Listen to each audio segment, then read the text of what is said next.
மோதிரம் மீது மெய்யா நிச்சயமாச்சு ஐயா நீ போட்ட கோடு எல்லாம் கோலங்கள் ஆச்சு ஐயா உன் மோதிரம் மீது மெய்யா நிச்சயமாச்சு ஐயா.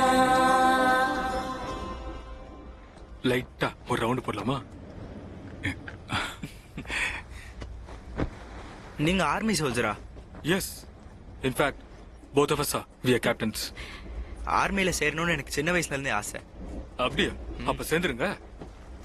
ஆனா பாரத மாதாக்கும் என்னோட ஆத்தாக்கும் ஒரு சின்ன தகராறு. எங்க அம்மா என்ன அலோவ் பண்ணல. சும்மாறா, திரும்ப உளறிட்டு இருக்காத. இதுதான் சார் பிரச்சனை.